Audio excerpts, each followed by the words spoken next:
Welcome back my YouTube channel. आज हम बात करेंगे गायनोसियम यानी female reproductive organ of flower.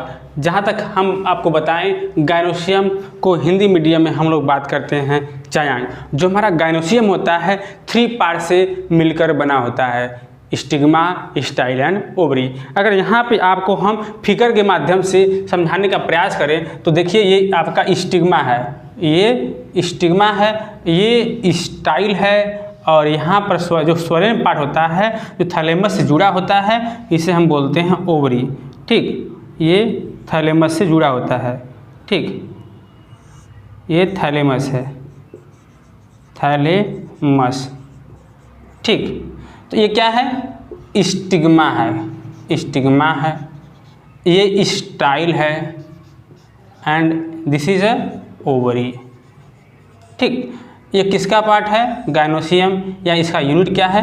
Carpel, carpel या पिस्टिल, कार्पेल या पिस्टिल। तो यहाँ पर हम इसके फंक्शन की बात करेंगे। इसका फंक्शन यानी देखेंगे, स्टिग्मा, स्टाइल और ओवरी से मिलकर बना है इसका जो कार्पेल है।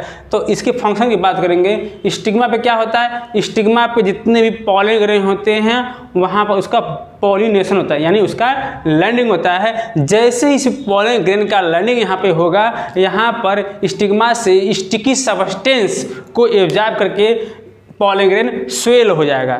स्वेल, और स्वेल होने के बाद वो जनरेट करता है एक पॉलन ट्यूब का, और यहाँ से पॉलन ट्यूब स्टाइल में जाता है। कहीं न कहीं जो स्टाइल होता है पॉलन ट्यूब को नरिश करता है, और यहाँ से पॉलन ट्यूब ओवरी के ओव्यूल में प्रवेश करता है। अच्छा, ओवरी की हम बात करें तो ओवरी हमारा स्वलन पार्ट है, और जो ओवरी है इसमें सिंगल ओव्यूल हो सकते हैं, 2 ओव्यूल हो सकते हैं, या मल्टीपल ओव्यूल हो सकते हैं। डिपेंड करता है कि वो यूनिलैकुलर है, बाइलैकुलर है, ट्राइलैकुलर या मल्टीलैकुलर है। तो यहाँ पर अगर हम लैक्यूल की बात करें तो देखिएगा, यहाँ पर जैसे मान लीजिए ये क्या है? इसका प्लेसेंटा है, ये प्लेसेंटा है, और प्लेसेंटा से ही जुड़कर लैक्यूल का फॉर्मेशन होता है। ये लैक्यूल है, टोटल क्या है? ये लैक्यूल है, ये लैक्यूल चैम्बर।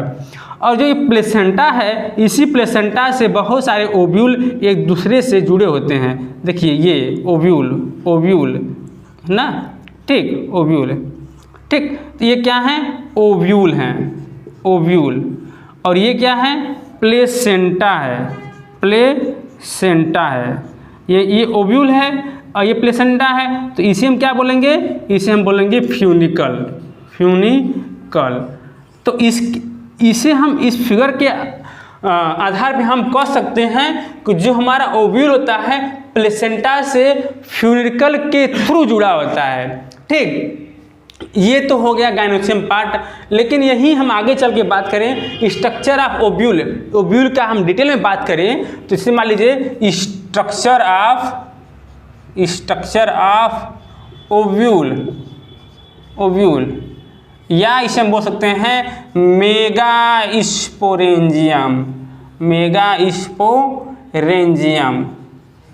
ठीक, तो ओव्यूल का स्ट्रक्चर बनाए तो हम कह सकते हैं जो हमारा ओव्यूल होता है 2 पार्ट से कंसिस्ट होता है, न्यूसिलस एंड इंटीगुमेंट। जैसे यहाँ पे हम आपको न्यूसिलस बना रहे हैं, ये न्यूसिलस है, ये न्यूसिलस। ठीक, न्यूसिलस एक्चुअल में क्या होता है? पैरेनकाइमेटस इन नेचर का होता है। ये एक्चुअल में नरिश करता है डेवलपिंग एम्ब्रियो एंड जो आपका एम्ब्रियो है या एम्ब्रियो सैक में जो एंडोस्पर्म होता है उसको नरिश करता है। ठीक, जो हमारा एक्चुअल में न्यूसिलस है, यह 1 या 2 या 3 या बहुत सारे इंटीगुमेंट से घिरा होता है। अगर यहाँ पर इंटीगुमेंट सिंगल लेयर से कवर्ड है तो उसे हम बोलेंगे यूनिटेगमिक। क्या बोलेंगे? यूनिटेगमिक। सिंगल इंटीगुमेंट से कवर है तो उसे बोलेंगे यूनिटेगमिक। अगर यहीं 2 लेयर से घिरा है तो इसे हम बोलेंगे बाईटेगमिक, बाईटेगमिक। ठीक, और यहाँ पे जो आप दिखाए हैं इसके माध्यम से समझाने का प्रयास किए हैं आपको कि फ्यूनिकल किससे जुड़ा होता है। ये क्या है? फ्यूनिकल, और ये क्या है? प्लेसेंटा, ये जानते हैं क्या है आपका है ओवरी पार्ट है। तो ओवरी प्लेसेंटा जुड़े होते हैं किसके थ्रू, फ्यूनिकल के थ्रू जुड़े होते हैं। यहाँ पर एक्चुअल में जो फ्यूनिकल है आप इसके बीच में एक वैस्कुलर स्ट्रैंड पाया जाता है, वैस्कुलर स्ट्रैंड पाया जाता है। इस वैस्कुलर स्ट्रैंड का मेन फंक्शन क्या है, यह जो न्यूट्रिशन होता है प्लेसेंटा से एब्जॉर्ब करके कहीं न कहीं ये डेवलपमेंट जो एम्ब्रियो आपका ओव्यूल है उसको न्यूट्रिशन प्रोवाइड करता है। किससे, प्लेसेंटा से न्यूट्रिशन एब्जॉर्ब करेगा और अपने ओव्यूल को देगा। ये क्या है, वैस्कुलर स्ट्रैंड, वैस्कुलर स्ट्रैंड। ठीक, और ये हमारे क्या हैं, इंटीगुमेंट हैं, इंटीगुमेंट, इंटीगुमेंट। आपको हम पुनः बता दें, जैसे अगर सिंगल इंटीगुमेंट है तो उसे हम यूनिटेगमिक, 2 इंटीगुमेंट है तो बाईटेगमिक, 3 है तो उसे हम ट्राईटेगमिक, अगर अब इंटीगुमेंट एब्सेंट है तो उसे हम बोलते हैं एटेगमिक। ठीक, तो ये हमारा न्यूक्लियस पार्ट है। और न्यूक्लियस एक्चुअल में न्यूक्लियस के अंदर मेगास्पोर होता है और मेगास्पोर से ही आपके एम्ब्रियोसैक का फॉर्मेशन होता है। चलिए देखते हैं। तो हम यहाँ पर एम्ब्रियोसैक बना रहे हैं। अब मेगास्पोर का जो डेवलपमेंट होगा एम्ब्रियोसैक बनाने में, तो उसको हम अगले वीडियो में बात करेंगे। जैसे चलिए आते हैं, ये क्या है आपका एम्ब्रियोसैक है, एम्ब्रियोसैक। और जो हमारा एम्ब्रियोसैक होता है इसकी चलाइजर एंड पे 3 एंटीपोडल सेल होते हैं, 3 एंटीपोडल सेल होते हैं, एंटीपोडल सेल, एंटीपोडल सेल। और इसके मध्य में, इसके सेंटर में पोलर न्यूक्लियाई होते हैं, पोलर न्यूक्लियाई या सेकेंडरी न्यूक्लियाई बोलते हैं, सेकेंडरी न्यूक्लियाई बोलते हैं। इसी प्रकार जो इसका एपिकल एंड है या माइक्रोपाइलर जो साइड है, यहाँ पर 2 सिनर्जिड और एक एग सेल होते हैं। ये सिनर्जिड है और ये भी सिनर्जिड है। इसके जो मध्य में है वो एग सेल होता है। ये क्या है, एग सेल है, एग सेल है। और इस साइड का एंड इस साइड का क्या है, ये सिनर्जिड सेल है, सिनर्जिड सेल है। ठीक, तो ये आपका क्या है, ये हमारा एम्ब्रियोसैक है, एम्ब्रियोसैक है। ये क्या है, न्यूक्लियस है, न्यूक्लियस, ये हमारा न्यूक्लियस है, न्यूक्लियस।